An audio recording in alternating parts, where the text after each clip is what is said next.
quickly cut across to External Affairs Minister S. Jaishankar speaking. Our discussions contributed to it, but what will come out, you will have to wait till the visit is.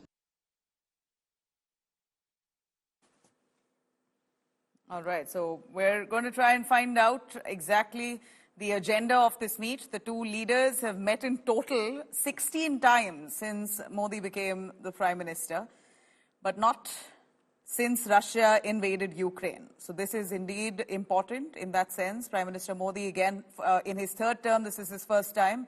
Since the war with Ukraine, this is the first time. Of course, this will spark conversations along the Western corridor. Geeta, would you want to pick up on that? The speculation, the talks that this meeting with Vladimir Putin will spark Prime Minister Modi himself arriving into Russia.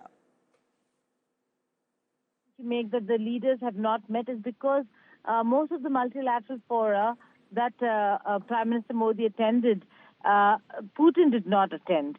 And the last one, the SCO summit, where Putin was there, Prime Minister Modi did not attend because of the parliament session.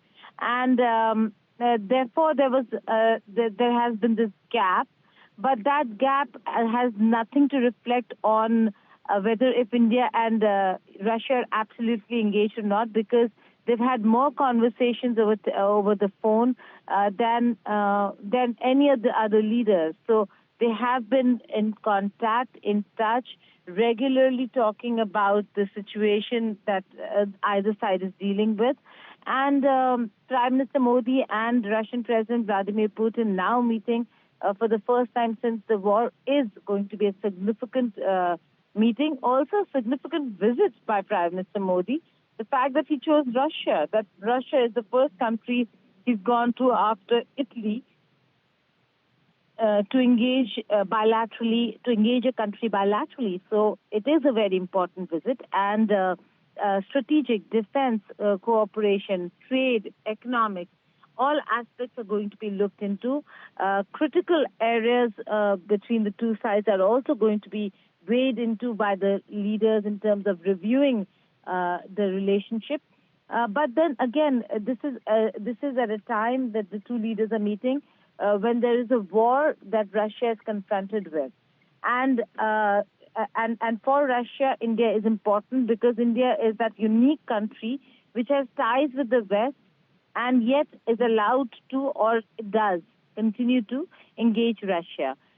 Other countries have had to take sides and have been isolated by the West or the world.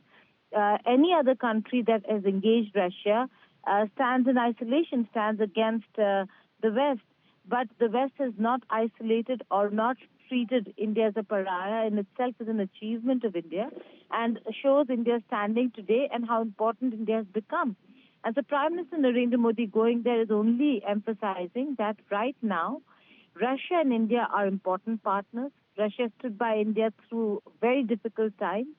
And India is not then going to betray Russia when Russia is in need of partners and allies. Also, in terms of defense, a huge dependence on Russian equipment and weapons.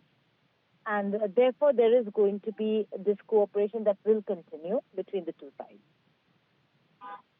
You pointed out that as Prime Minister Narendra Modi, all right, we seem to have lost Geeta's connection there, but that's the image here we see of Prime Minister Modi leaving to Russia on a two-day visit, bilateral ties that will be extensively discussed along the defense sector as well, where we're looking at both the nations engaging, which will quite naturally raise eyeballs, considering Prime Minister Modi, as opposed to tradition, where the newly elected Indian Prime Minister is supposed to be visiting a neighboring country. He's this time chosen Russia. Right after Italy, he decides to now visit Russia for his bilateral talks with the country's Prime Minister. Now, Narendra Modi will be flying out to Moscow in a little while from now. Those are the images that came in of him just about boarding that special chartered flight.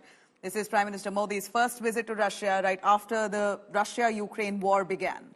He will be landing in Moscow by this evening and will head straight to the private dinner that's been organized by the Russian president. In fact, the Prime Minister will also lay out the wreath at Tomb of the Unknown Soldier in Kremlin during his visit.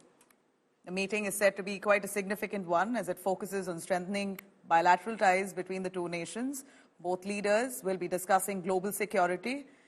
In fact, a key focus area here will be on real-time payment mechanism and the use of RuPay cards in Russia and the MIR cards in India. So, digital focus extensively. India is a leader with digitization. Here we're looking at the country, Russia. They're, of course, borrowing some of the technology, discussions on that front as well, and more importantly, energy and defense sector. That's really going to be the focus areas.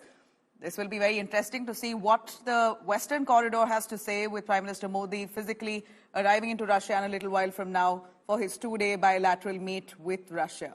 I'm going to cut across to Gaurav Sawant. He's extensively been reporting right from the ground on Prime Minister Modi's visit, what this means for the both countries.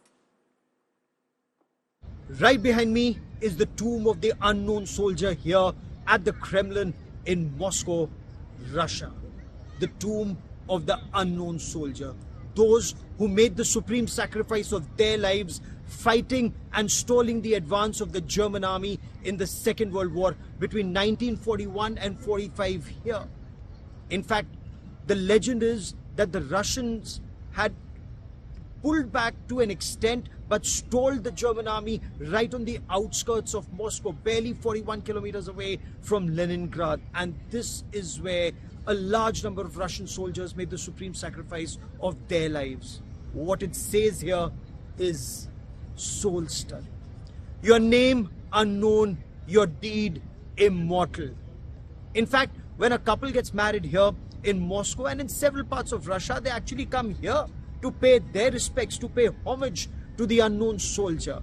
The belief is because the soldiers made the supreme sacrifice of their lives, that the next generation and future generations in Russia are able to live and carry forward their lives. This is truly a national pilgrimage site here in Russia. When any head of state and government, when they come here to Moscow, they first pay their respects, their homage at the tomb of the unknown soldier, and then the official visit starts. At the Kremlin in Moscow, Gaurav Sawant for India Today. Prime Minister Narendra Modi's first bilateral visit after his re-election as Prime Minister for the third term is to Russia. And this sends out a very important message, not just to Russia, but across the world. And this is the message that the world is watching at this stage.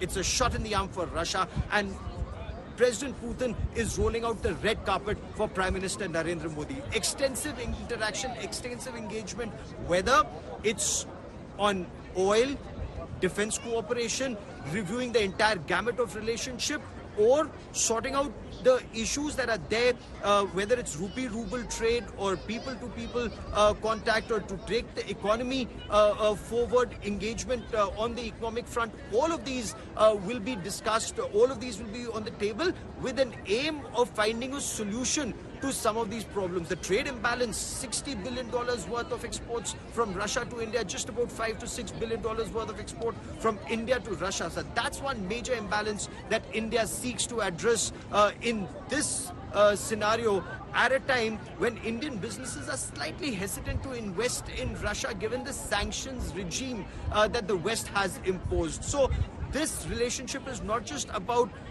taking the relationship between India and Russia to the next level, strengthening it even further, but also to figure out how the world can perhaps look to become more peaceful. India is not mediating between Russia and Ukraine. That's not India's job. At the same time, Prime Minister Narendra Modi has repeatedly said that this is not an era for war. That signal goes out very effectively. Peace pays rich dividends for all. Gaurav Sawant at the Kremlin in Russia for India Today.